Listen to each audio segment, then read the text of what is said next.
like to start by introducing Tri Tran from Applico.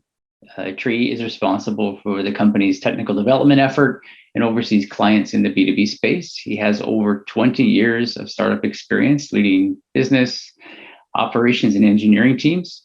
Prior to Applico, Tri co-founded Munchery in 2011, an on-demand meal delivery service that delivers a variety of nourishing, affordable, and chef-cooked meals right to your door. As CEO, he raised over $120 million in venture capital and expanded the service across major US cities. Tri received his master's and bachelor's degrees in electrical engineering and computer science at Massachusetts Institute of Technology and came to the United States from Vietnam when he was 11 years old. Please join me in welcoming Tri to the virtual stage. Such kind words, and it's my pleasure to be here today. I can share my screen. All right, so yeah, we're capturing what Dennis have initially mentioned earlier today. So I'll skip right by this. Hopefully this is of value to everyone who is attending the session today. When we talk about Amazon Business and how can distributors can combat this and be smart about how to do so. So this slide is a quick snapshot of recent headlines in the B2B space. It seems very noisy on purpose, but the signal and the noise is really about how distributors have a target on their back effectively. You see everything about, Amazon Business is projected to have 75 billion in GMV. That's gross merchandise value, or how much money transact through them by the end of 2023. And then you have things like, hey, is distribution channel erosion happening across the board? Platform is here, is eating the world. What should we do about it? But then there's this little data set that you see in the lower left here, where there were surveys done to about, I believe, 40 distributors and suppliers actually. And what is most interesting here is you see manufacturers starting to have their own shop on Amazon Business. In fact, 3/4 of them, 30 out of the 40, just said, you know what, I got to set up my own shop. I got to sell directly to the end users of my products. And then almost half of them also set up shop on Walmart.com. So just to know that, there's a lot of activities happening, and manufacturers are really not waiting around, and they are jumping headfirst into Amazon Business and Walmart. So then the question is, okay, how is Amazon Business doing? Where is it winning? Here's a data set that Applico, we research Amazon Business pretty closely. We have a white paper published last year, and we're still tracking them today. But yeah, as of last year, this is the number of product listing, or SKUs we call it, right? To stock keeping unit that they feature in their online quote unquote store, right? And the biggest category is this MRO and office, where they had 22 million SKUs listed. And you're like, okay, so how much of this is electrical and whatnot? Well, yeah, we broke that out as well. So out of these 22 million SKU, 10% of them, 2.2 million, are these third-party electrical products. And these are sold by 9,000 third-party sellers. So yeah, it's actually the number one vertical in this whole MROs and office space in terms of product listing.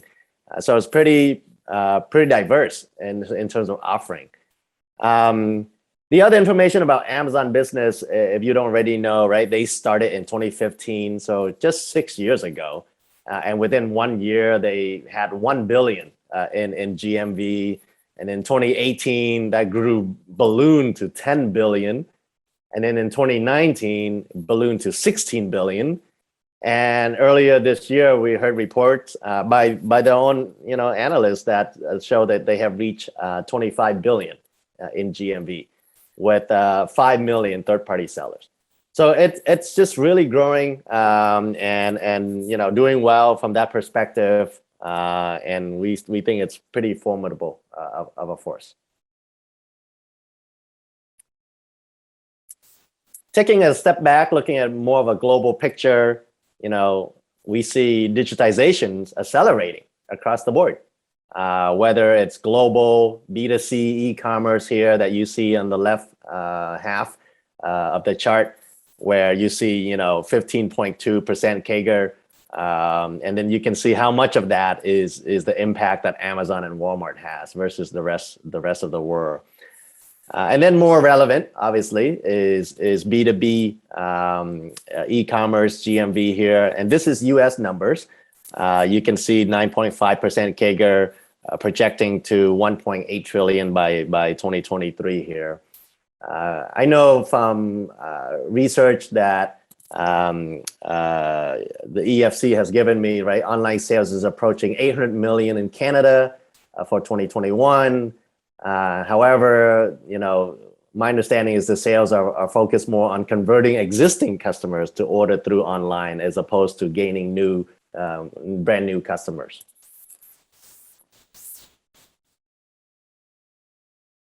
Here's some more data set to show how e-commerce is really becoming the dominant channel. You see on the left-hand side here, the different sectors where e-commerce is growing. And Electrico is actually doing fairly well in terms of adoption versus something like building materials or construction, which is way lagging behind. On the right-hand side here, you can see how the pandemic really accelerated e-commerce adoption. B2B firms are moving their procurement all online. And then some of the feature set that you notice what buyers are looking for in terms of a marketplace and what sellers are looking for when it comes to marketplace. What I've also learned is 40% of electrical contractors, they purchase from distributors' websites today. And 2/3 of them expect to buy at least 20% of the products in the next 12 to 18 months, right? That's an EFC survey. And then, half of these contractors have kind of broken spec due to supply shortage that we always know about. And they have sourced products from new suppliers, 36% from third-party e-commerce websites. And the vast overwhelming majority of them, 70% of them, said they will continue to source products from new suppliers, even if the supply chain issues have been resolved. So they're looking clearly to find supply from anywhere they can, and looking for these other additional features here that we talk about: product comparison, product descriptions. Can they see more information about the product itself? And then, of course, customer review testimonials are always helpful, so that they can build confidence that they can buy it from that source.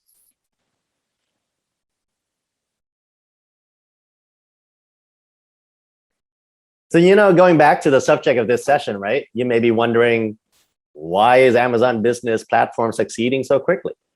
Where have we seen this, succeed elsewhere? And for that, we need to take a step back, define what is a marketplace, what is a platform. So here it is. When someone talks about a marketplace, in my opinion, what they're really talking about is a platform. A marketplace is a type of platform, right? So you see a definition here. A platform is a business model facilitating interaction between two or more user groups. And you see all the popular consumer examples listed here, right? Airbnb, they don't own any homes or apartments. They connect people who have them, who own them, with people looking for a place to stay. YouTube basically doesn't own any content. They enable third-party content provider to upload them. And then, of course, you got viewers viewing them and interacting with them. PayPal, another obviously popular example. People transact money. PayPal is not a bank. They may have partnership and whatnot to, potentially give out credit cards and other things, and, now that are kind of complementary. But the core of it is just, allowing two parties to transact or facilitate money transactions. So a marketplace like Amazon and eBay, we call them marketplace because they tend to facilitate product exchange. Some kind of product is being sold from one party to another. Airbnb and Lyft, these are service platforms. So yeah, they all have the same characteristics. Customers seem to love them. They come to expect this platform type of experience because they want to see all product choices all in one-stop shop kind of thing. They want to have pricing transparency, and if done right, product trust and quality. Right? They want to make sure that this platform carries products that are of great value and of great quality. The other thing here is Wall Street seem to love platform. They have much higher profit margin and therefore have much higher valuations. The top 7 out of 10 companies in the world by market cap are all platform type companies. You might call them tech companies, but really there's a platform business behind it. So, Apple for a long time sold their computers, but really did not really rise to prominence until they have their iOS platform, where they really enable third-party developers to build applications on top of their hardware.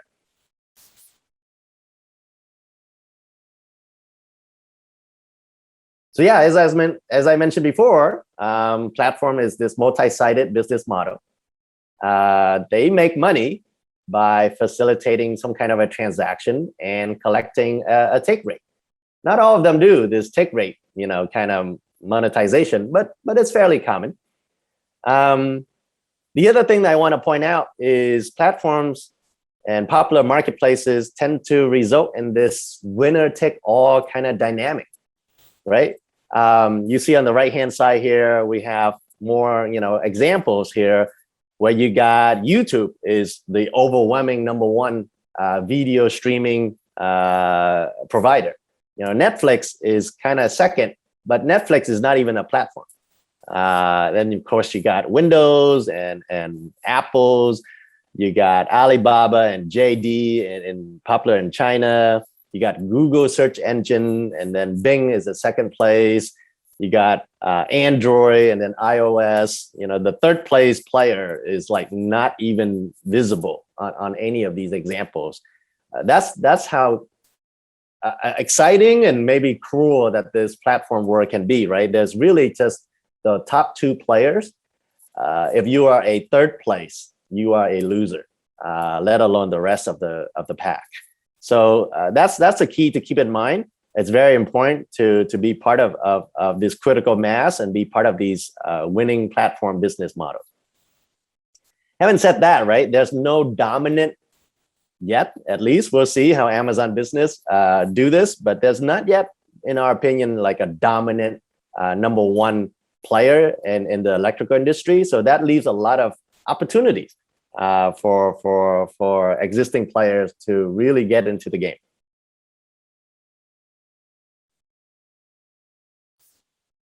Here are examples of enterprises that really have innovated, adopted, this platform business model, and driving forward.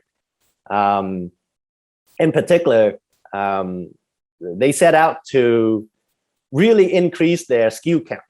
As I mentioned before, customers are looking for this one-stop shop. So you basically have to have all products under one roof, and you can't potentially inventorize and amass all these products yourself.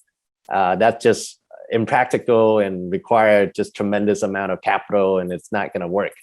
So you rely on third-party sellers to do that.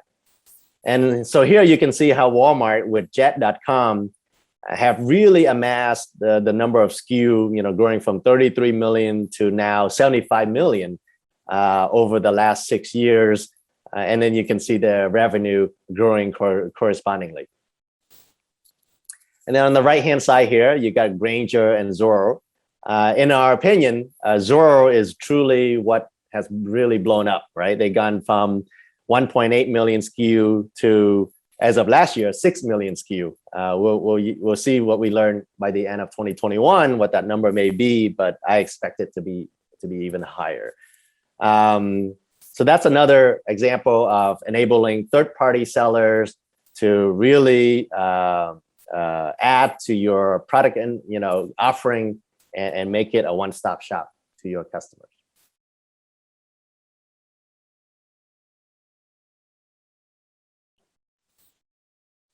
Okay, so you got platforms and marketplaces with product offering. What else can we do? What else can distributors and players in this space look to compete? Well, this is a category that I think Amazon doesn't offer at all today, and I think it's a great area that distributors can really focus on and make great traction. So I know there's a lot of text on this slide, and really you can focus on just the blue 6 categories here. So for example, your contractors, right? How can you make their life easier?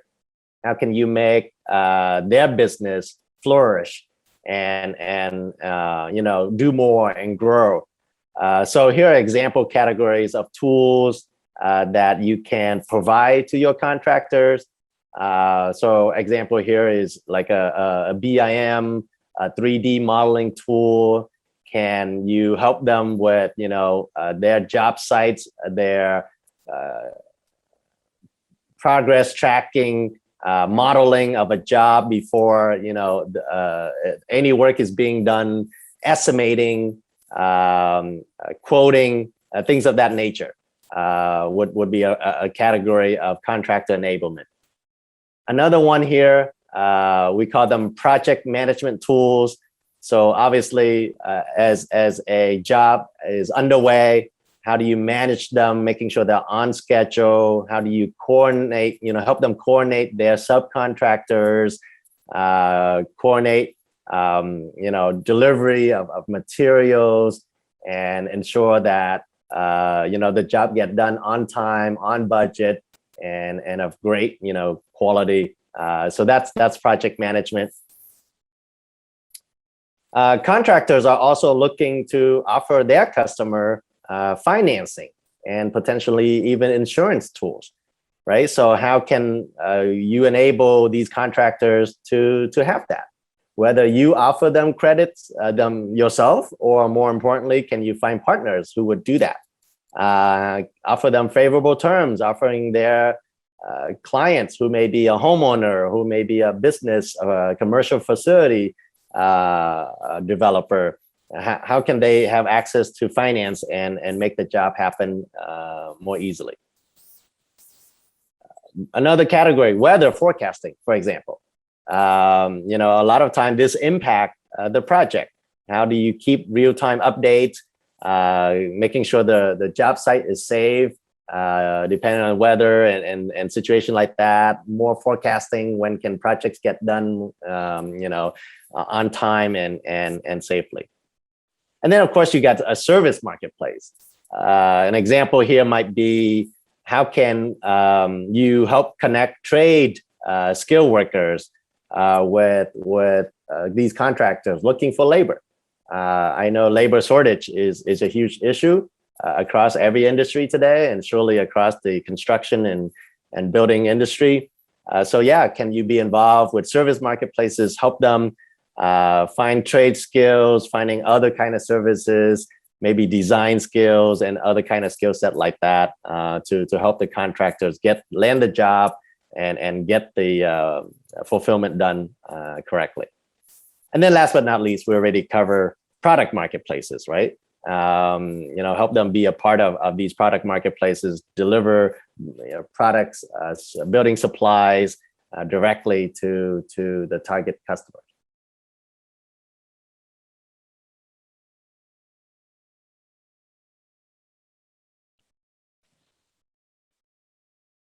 Okay, so that's contractor enablement. And then going back deeper into product marketplaces, here are the key essential components of a successful product marketplace. We identify these 4 components. And these same components apply whether this marketplace is servicing a business or a retail customer. It doesn't matter. They all seem to be the same. So you got e-commerce and related technology. That's always seemingly something that people think of whenever they think of product marketplaces. They think, oh yeah, I'd have to have e-commerce, but that's not all there is. What's driven behind a marketplace with third-party suppliers and sellers is this notion of a digital product catalog. This is what we call a universal digital product catalog. You got to have data set. So I know there's organizations like IDEA who really focus on categorizing all the products. Make sure you got all the attributes, all the photos, all the description of every product in the catalog to be complete. But this is, at the end of the day, what you have to have on a successful marketplace. This way, whenever you onboard additional suppliers, you can get on board quickly. We're talking within a couple of days or less, versus the traditional way where you have to import a lengthy product catalog, sort through duplicates, fill out missing items, missing attributes, and that can take weeks, if not months, right? So having an amazing digital product catalog would really fast track that process and make it powerful and seamless. The third component here is what we call digital connectivity. So how can all these different supplier distributors be a part of a marketplace, receive order, process them quickly, get updates from, let's say, manufacturers for new product offering or updates to existing products. This cannot be done manually. So how can you do that digitally? Require this complete connectivity. And we'll talk about that a little bit more later on here. But essentially, you hear things like EDI for order processing, or API, which is, I think, more real time and much more modern of a way where not just for order fulfillment and tracking, but also for, like I said, product updates, inventory updates, and onboarding of new supplier and new manufacturers. And then last but not least, as an essential component here, you got the fulfillment and logistics. Obviously, one of the biggest value prop that a distributor bring to any jobs here is that fulfillment, getting the products to the job site on time and with the correctness, whatever that was in the purchase order is exactly what's delivered. All that is critical to complete the picture of a product marketplace. You notice there's also things like drop shipping. So there's a lot of marketplaces where they don't host or carry or warehouse any of the inventory. They rely completely on drop shipping by their sellers. And then, of course, you got Amazon, which take on that aspect as well. If a manufacturers want Amazon to hold inventory, manage inventory, do all the fulfillment, and then of course Amazon offers that and charge correspondingly for that.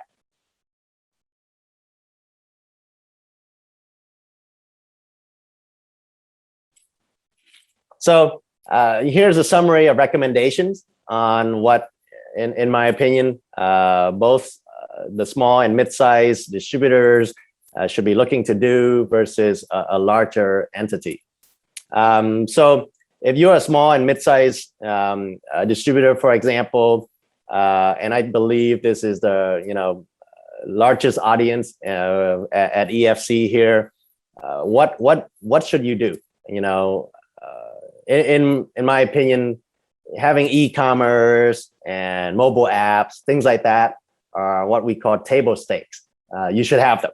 I think there's notion where people believe, hey, maybe I should just participate in other marketplaces or platform, and I never need to have my own e-commerce.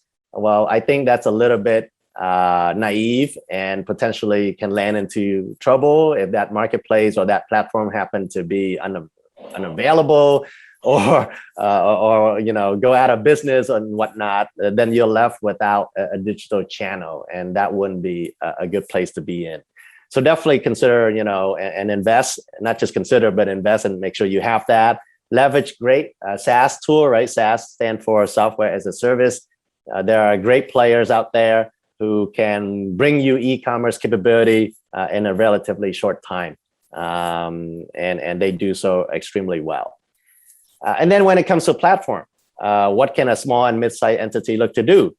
So in my opinion, you should advocate for, participate in, and adopt these distributor-friendly type of platform. There are platforms out there whose mission in life is to disintermediate the distributor, to enable manufacturers, and going straight to the consumer. I think that obviously wouldn't be what you want to be. So be a part of the more distributor-friendly ones where they rely on distributor to do at least the fulfillment, and then any additional value-added services, I think would be powerful for you to be a member of. So yeah, how do you do that, right? Look towards your buying groups, look towards your associations. They are the ones who are in the know and can point you in the right direction for which one would be most relevant for you to consider partnering with or be a part of. And then, yeah, look to have digital connectivity to successfully partner with a platform. You need to make sure you have the infrastructure. Again, going back to this EDI and API connectivity, in my opinion, EDI is easy to get going because that's how orders are being placed today across many systems. But if you can invest a little more and look into having APIs to do that, I think that's where the future is going. So look into doing that. Now, if you are a larger entity, I think that's where it's most interesting. You may see Amazon Business as a more immediate threat potentially. And so for me, a large entity should look towards the following. Having full digital connectivity is required. All your suppliers, all your customers should be able to transact digitally, update all your product catalog digitally, and have a full-on process on having access to this digital product catalog. I think is critical. Have an equity stake in industry-specific platform that again support distributors.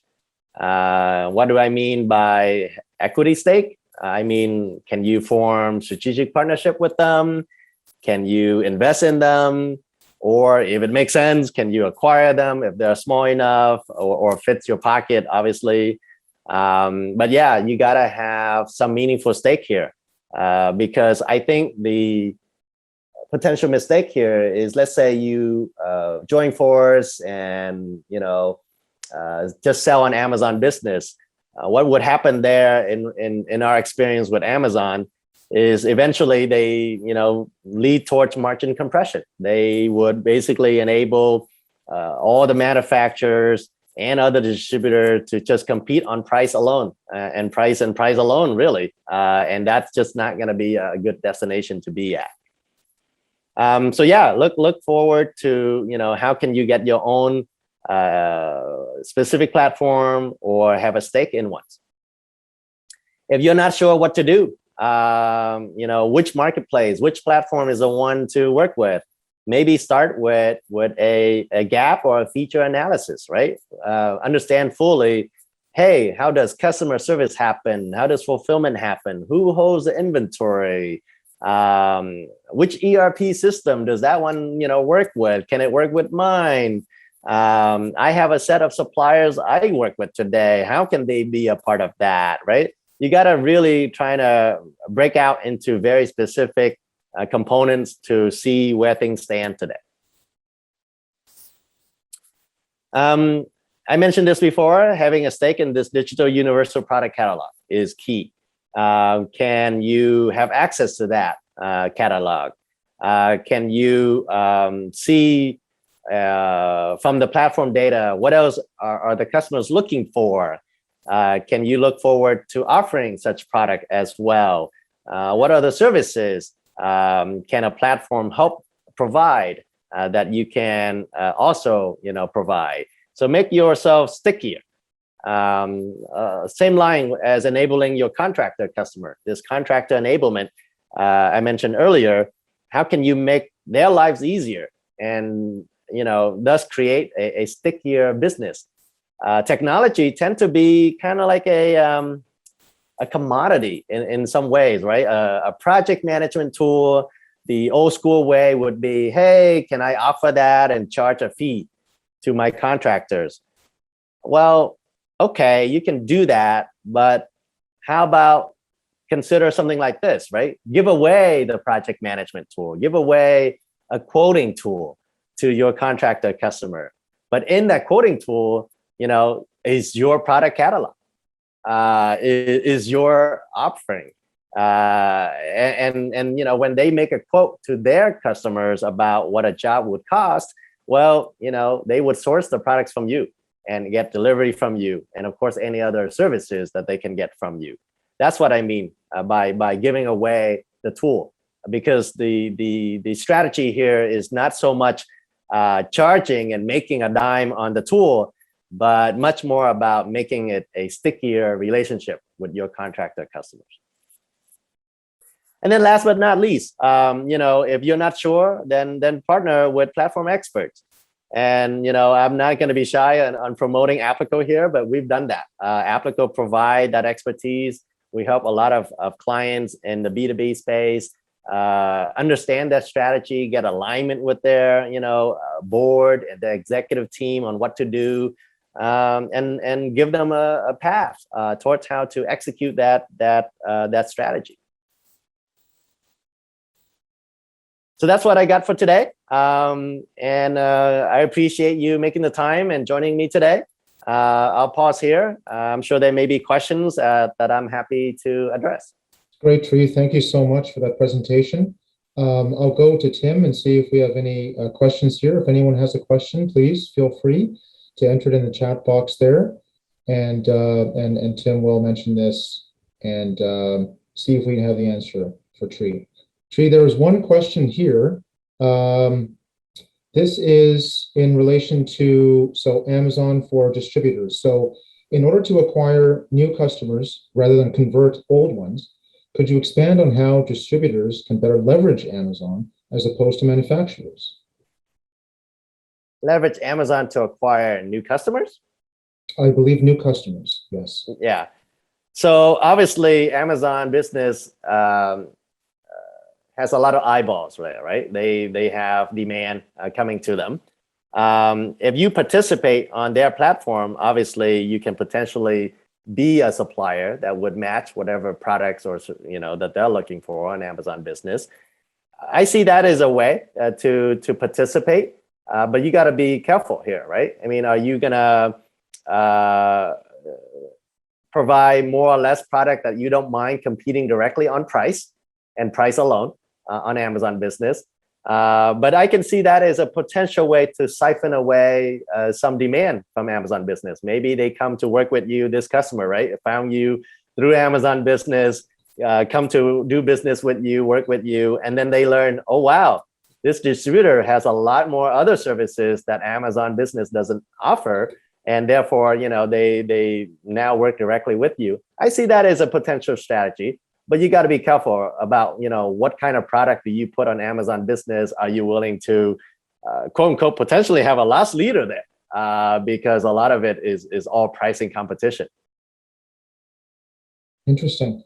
Thank you, Tree. We did have another question here. Given the margins in electrical distribution, what would a platform, quote unquote, take ask? Yeah, this is why it's you got to be careful. In terms of take rate, I think that's what the question means. Indeed, there's not a lot of margin.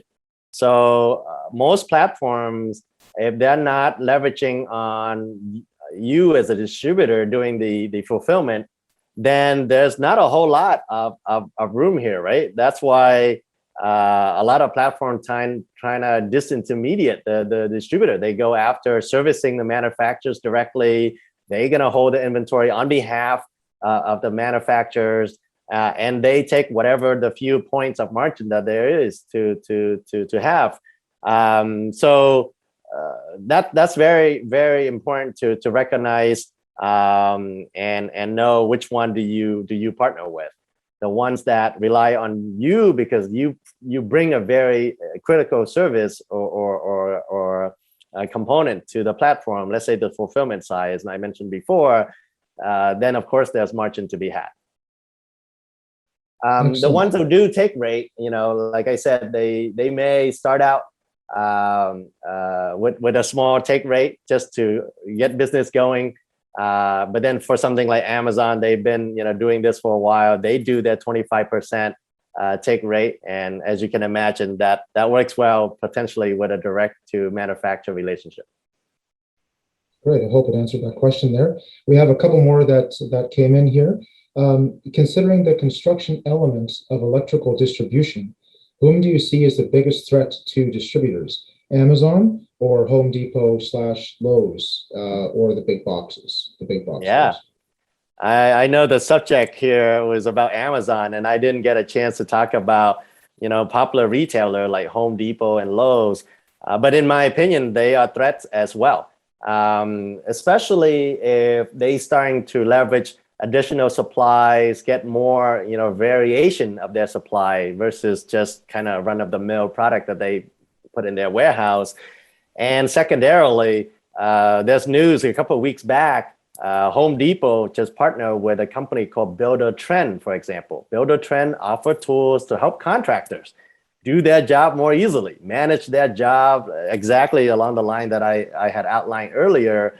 That can be a real threat because the contractors would now say, oh yeah, if I use this tool that I get discount because I'm a member of Home Depot and I get loyalty and other kind of rewards as being a member of Home Depot loyalty program. There's a lot of benefits to be had there. So indeed, Home Depot, Lowe's would be a threat as well. And they are more of your local threat, in my opinion, because that's where the services can be enhanced by what Home Depot brings to the table versus Amazon is much more about a huge product catalog and pricing. Very, very relevant. Great. Another one here just came in. The major online players seem to be able to invest in risk buying and have stock available before they even know their customer demand, whereas distributors are used to historical stock analysis. Do you have any recommendations on how distributors can plan better with this? Yeah, that's a toughie because what you want to be is, where the customer are searching. And in my opinion, the critical mass is always happening at these marketplaces or platforms. It's not just Amazon Business, but the up and coming other platform, right? That's where the customer are going to search. Hey, I'm looking for X. And presumably, X is not something you have today. You don't carry that today. Well, you want to have access to that data to know, hey, how many people are searching for X? Are they also searching for Y and Z? And, therefore, should you consider offering that?